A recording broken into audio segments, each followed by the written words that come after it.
Hey, what's going on, triathlon fans? This is Ryan, setthepacetriathlon.com, and if you're watching this video, it is to get some insider information on Ironman 70.3 Des Moines. Now, I have raced that, and I've done several videos of my experience, but I thought you'd also be interested to hear in some of my athletes' perspective. We got Travis that has done a couple half Ironmans in the past. He's done one full Ironman, so I just wanted to get some time with him so he can share his thoughts on the race, just so you hear from multiple perspectives on how the race went and what you should maybe expect. I think 2021 was a little bit off the wall as far as the weather delay and the extremely warm temperatures by the end of the day on the run. Stay tuned for his take on the bike, on the swim, on the run, and just kind of the event overall. If there's anything you should be watching out for, I'm going to break it up in several different videos so you guys can take it in as you want. But no, that's so that was, and that was the other thing that people were a little, I don't know, complaining about, whatever. So when you get to the finish line, you know, we had to get a bus ride or shuttle ride back to transition. So it was interesting. There's a finish line, but then you had to walk like a block or so over to the where the food was, and that's where I saw you. And at that point, I was toast. So I think I was laying on the ground in the shade for a minute, and then I walked over. I caught the shuttle and had to find a tree to, as they say, and when I was watching Coeur d'Alene and Lionel Sanders, I had to eject some calories, and I was. Hopefully, I was totally not incoherent, but yeah, for me, I was cooked, and it was not fun at all to have to go from finish line, walk over a block. You know, if there's food or hydration or whatever, or take a break, there wasn't really any place to sit. It seemed like they were like closing up shop quick. So I don't know, what was your take on the finish line area and stuff like that? Yeah, it was not clear what you were supposed to do. I mean, I think obviously everybody went through the village because that's where you had to do your check-in and everything. But there was no clear message at the end of the finish line chute to say, okay, now go that way for a block. And I don't know how many other finishers was like, what were asking me, like, what do we do? Where do we go? And telling people to just keep walking that way. They did have a little bit of nutrition at the end, thankfully, but yeah, it was, especially at your end of the race, you're just not thinking clear. You need a big sign with an arrow that says walk that way, and that was kind of missing. But yeah, it was pretty sparse up there at the food tent. Trying to figure out how to, where do you go in, what do you do, and whatnot. And then by the time you get through that, yeah, there was like nobody on the other side. And not really directing you over those big yellow school buses that were coming up. It just finally dawned on me, oh, that's the shuttle. That's how we get back. So yeah, just not, and I'm sure if you were walking in and your head's clear, it'd be like, oh, well, that makes perfect sense. But after you get done with the race, you're not thinking, you're just reacting. So a little bit of a challenge. Yeah, and I don't know, I can totally speculate maybe, that maybe they're pulling volunteers to put them on the course and help with, water and ice and all that kind of stuff, and that was their main focus in the finish line because, like I said, it got kind of hot and people were feeling it. But yeah, I mean, you get there and usually there's some place to sit, and there's like a couple of vendor tents still up, but like no place to sit. So people are sitting on the ground underneath tents, and there's like some treed area, but it's like no place to sit. I was like, it would have been nice to at least had, like, I found a block to sit on for a minute, but it was in the direct sun. That wasn't helping me at all. And the only shady spot I found was like on the side of the tent where they're like packing stuff up, and the water was running off the tent on me. I'm like, this isn't good.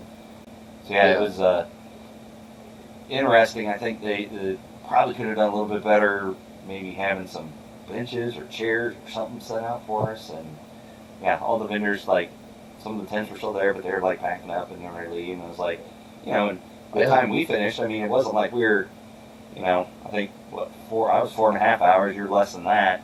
So it wasn't like we were at the very tail end. Like, so hopefully when people were finishing, in 5 hours, 5.5, 6, or whatever it took them, they probably go over there and there's like nothing over there. It's just kind of like, it was interesting. But, so I had to walk all the way around and I was not feeling good at all. I was like, okay, I get on the bus here, and they're like, no, you go down around the corner and go over here, and then they did, they were handing out face masks, so you had to wear them on the bus. So, yeah, that was, personally for me, that was not the most fun bus ride to get anywhere, but it was interesting because I think that's the first time. Well, I take that back. Tulsa was kind of the same way. The finish line was like a few blocks away from the transition area where you had to go get your stuff. Ironically, I felt much better after Ironman Tulsa than Des Moines, which was a half. So I was able to walk in, walk back, and see some other athletes finish and stuff. But it was just interesting. I think those were the first two events where I've had to have a shuttle potentially from the finish to the transition area to get back to your stuff. So that's. But like you said, like you alluded to, I think doing it downtown, kind of gives you a little bit more pumped up, and like you said, the streets were like, as soon as we got in, past this little park on Locust Street, I think it is.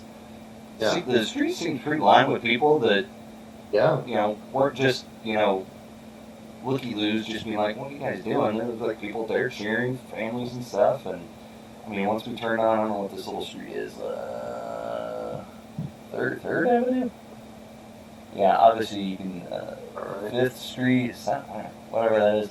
I'm not a Des Moines native, so, but yeah, once we turned onto the main street, before the last turn into the finish chute, I mean, those streets were just packed.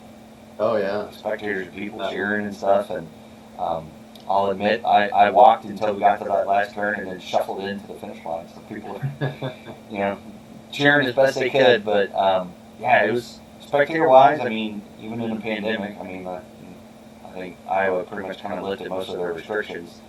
But yeah, people came out and really supported, I think, the finish line. I think that was their big draw, putting the finish line downtown instead of putting it somewhere around the transition area. I think they're looking for that epic kind of finish and downtown, a big deal. And, Yeah.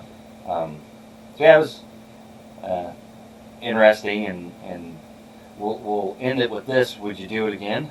If timing was an issue or other obligations didn't come into it, would that be I'd do that one again and sign me up next year type of race?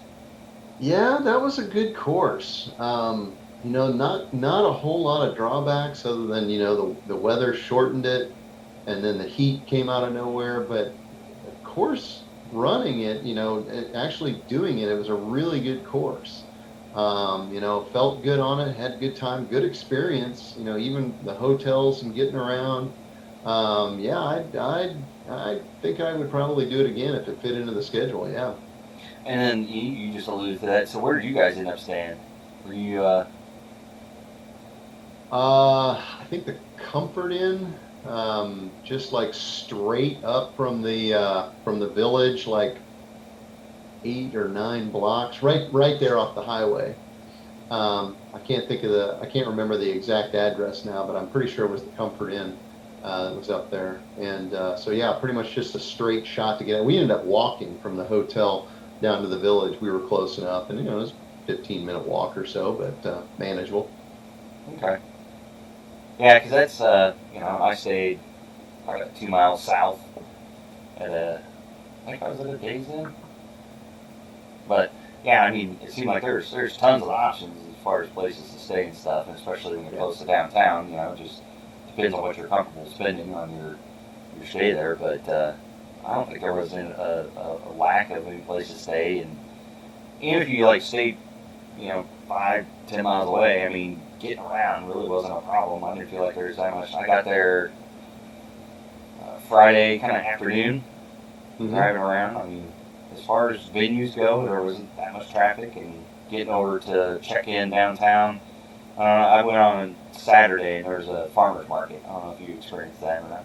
Yeah, that was fun getting around to drive down to do the bike check-in, because that was kind of over there against the river, and getting around that was kind of a pain. Fortunately, it wasn't there on Sunday, but that was interesting.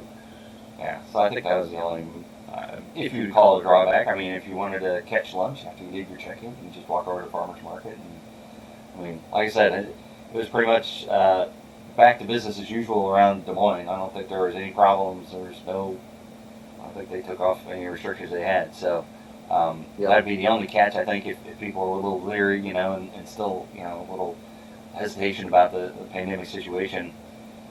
It was pretty much full go there, and the only, like I said, the only thing that was different was we had to wear a mask on the bus to ride back from the finish line, which it's not that big of a deal. So so that's basically kind of what I wanted to go over with Travis here. So just sharing the experiences from Des Moines 70.3. Like I said, I've made a little online course, so this will go into it so you can get first-hand accounts. It's not just me talking about it. You got other athletes that I coach, and thanks Travis for his time to take time out of his day to do a call, and hopefully we're not taking away from one of your workouts, one of your swims, your strength workouts, or you make up your strength workout in a conference call later, in a team meeting. You can do it in the background. But thanks Travis. If you got any other questions, put them in the comments or whatever. We'll always follow back up. But so that wraps it up for our time with Travis. So thanks for watching. Thanks for watching, endurance sports fans, triathlon fans, wherever you're coming from. Watching video here, 70.3 Des Moines, talking to my athlete Travis.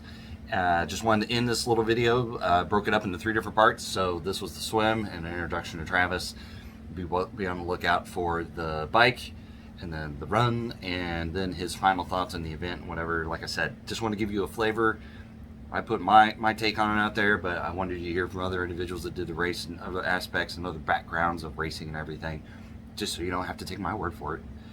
So you can get other information out there to collect, see if you want to do the race, or if you've done it and you want to do better, see if there's opportunities where you could do better, or see where other people have had struggles. So hopefully you found this informational. Give it a thumbs up, give it a like on Facebook if you see it there, give it a like on YouTube, put a comment on there if you see anything that you thought was great or it could use improvement.